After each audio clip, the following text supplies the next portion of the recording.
Good morning, guys! So today is the most exciting of all days because today we are headed to Australia. Finally, this trip has been so long in the making and it's finally happening! So it's really early, like 2:30 Saturday morning.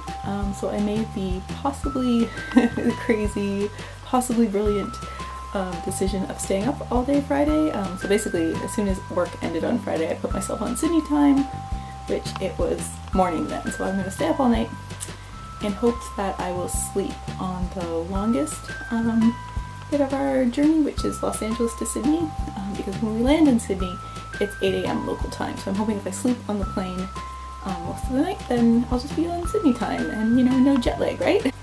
So we have been getting a ton of snow. On Monday, I think we got 45 centimeters, which is 18 inches, which I know I live in Canada, we get a lot of snow, but that's a lot even for us. So I'm very excited to leave winter.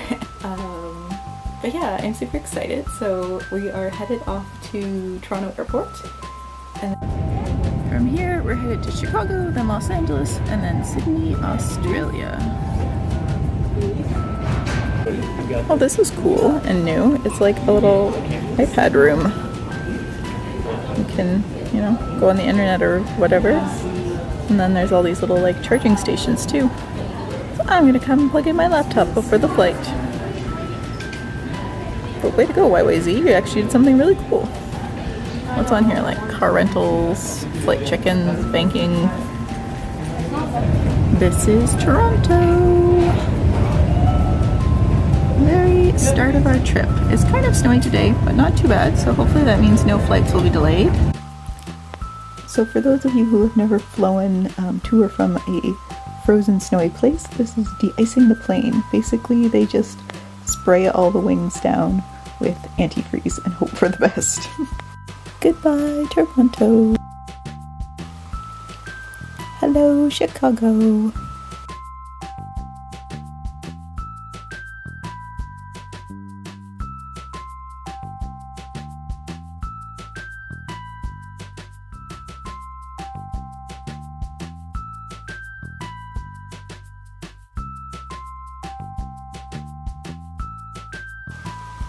Goodbye, Chicago.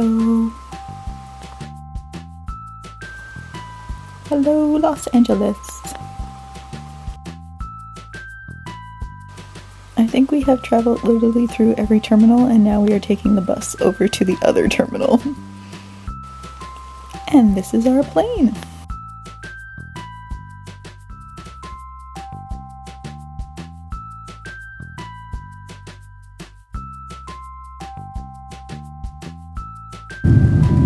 Goodbye, LA. Sleep tight.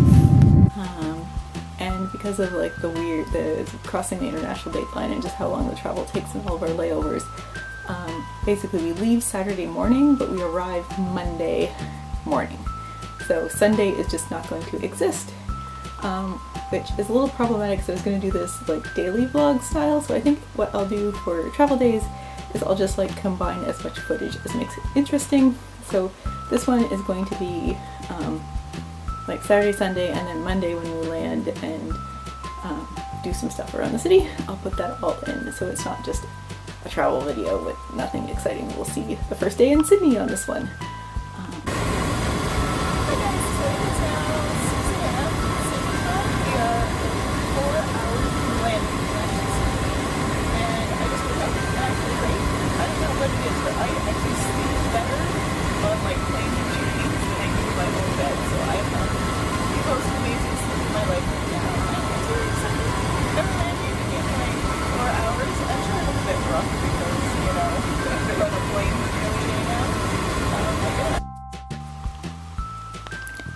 Good morning, Sydney. You are gorgeous.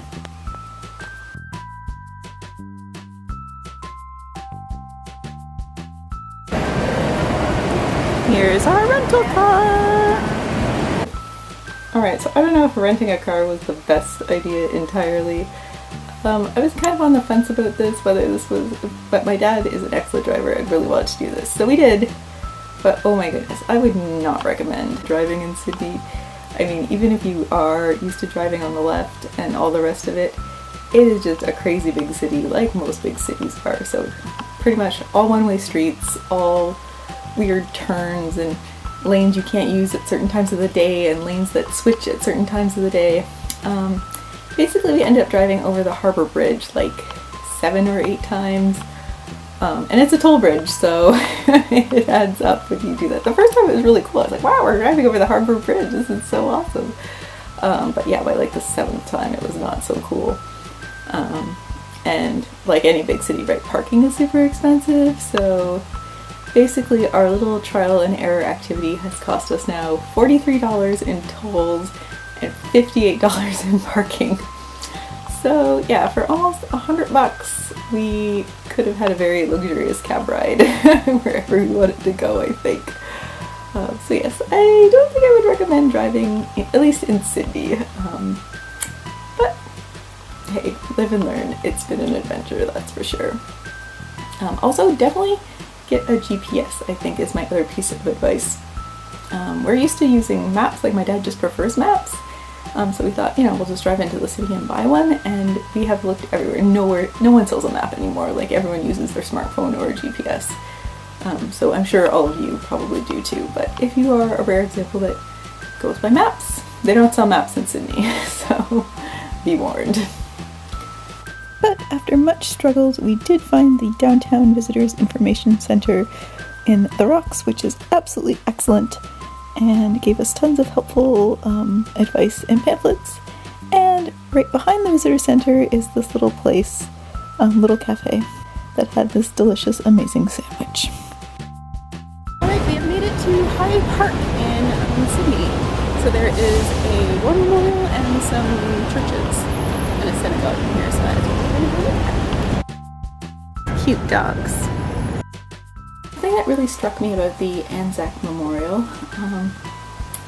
is that they combined both sort of past wars in a memorial sense with current conflicts and active engagement, which is something I think, at least the war memorials and museums and things I've seen in Ontario, in the United States, and Japan, there's sort of this separation. Like, we have memorials for the wars that have come and gone and are done, so like World War I and World War II and the Vietnam War and the Cold War and these sort of events that we now consider history. And then we have acknowledgement and credit to current conflicts. So there's sort of ceremony and respect towards like men and women in active combat, and sort of acknowledgement in a different way of current situations. And which, it's interesting because this war memorial really looked at the two in the same light. So yes, they had the sort of the historical things I'm used to seeing with like World War I and World War II, but then they also had things with the Iraq War and engagement in the Middle East and sort of current conflicts and still ongoing. So it was kind of neat to see, like, they had almost like a tombstone of someone who hasn't passed away yet. Like, they had the start date but the blank spot for the end date. And they sort of had the same items as the war memorial type display. So for example, like letters from soldiers and things, but it's kind of an unfinished story still. So, on like a World War I letter home, then they always have a little biography that tells you about the person, and it's, it's either like a happy story that they returned home, they got married and had 6 kids, or it's the sad story where they actually had been killed in combat before the letter even got home or whatever. So they had these letters, but there is no biography yet, right? Like the people who wrote them are still wherever they are, still in active combat. So you don't know the ending yet. So it was kind of like looking into,